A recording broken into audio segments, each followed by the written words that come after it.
Another thing that I'm going to do that you won't see, I'll just go ahead and do it, but I will explain it to you, and the reasoning behind it is most of the pipe work, these oil pipes right here that you buy, they come in even inches, like 5 inches, 6 inches, or whatever.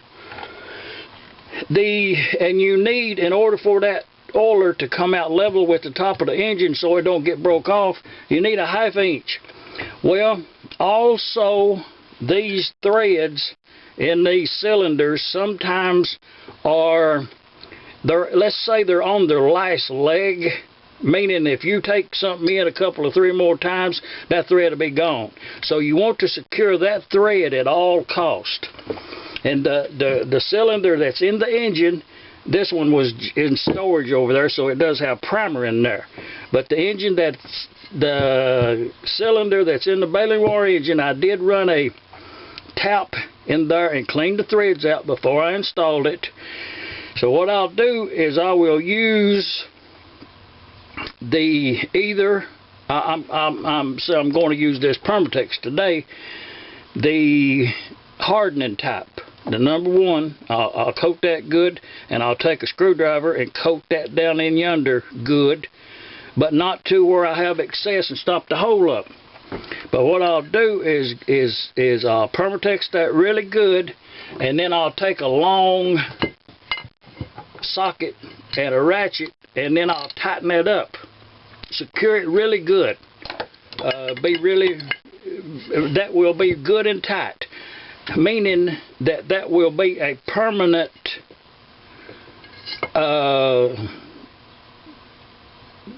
and secure. I don't want this to unscrew if I ever have to unscrew the oiler.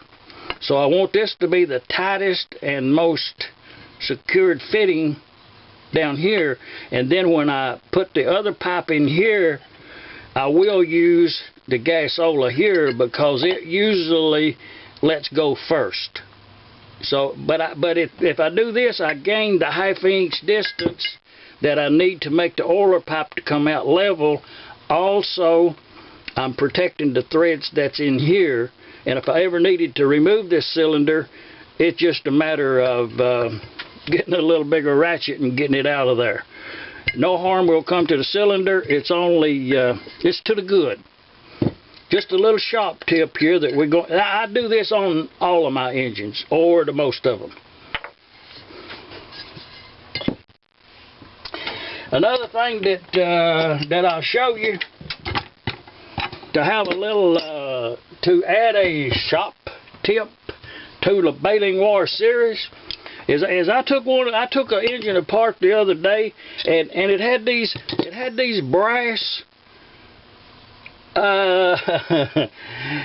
Someone, and I think years ago that there was someone that actually made these and advertised them in Gas Engine magazine, if I am not mistaken. You could get a brass bushing for these amps. Seems like memory recollects that. But at any rate, this one here was not. It was a good idea, but it was not carried out correctly. The reason being, this one down here is perfect. It's level with that over yonder, and level with that right there. And I'm not sure the quality, the grade of this brass or bronze, but it would be nothing wrong with it if you if you made this out of a barren grade bronze. And I think it was 2 1/4, I think, was the outside piece of material that they would have started with, and just machined it down on the lathe over there.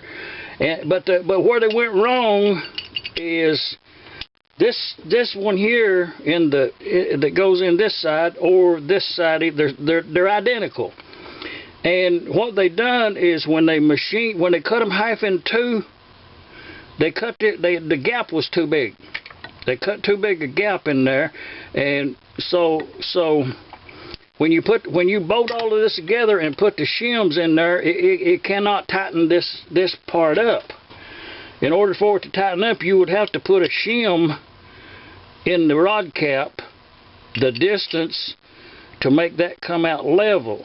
then that would be okay. It would change the stroke a little bit, but you actually could take this a little further and save these, which I may do that on the engine because they are in good shape, show very little wear, and there's nothing wrong with them other than I do like Babbitt better, and they did not cut any oil grease grooves in there to a little valleys to store up some grease, so it would have with a little more work, this right here would be a good set of bearings.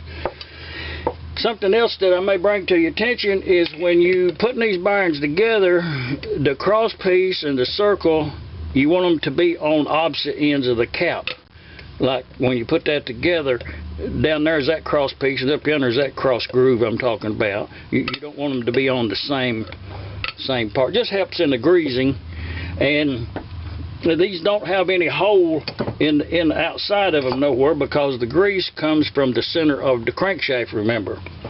It's just a little observations that I pass on to you from here on the East Coast of Arkansas. Shop Dog Sam. We're getting on with this show.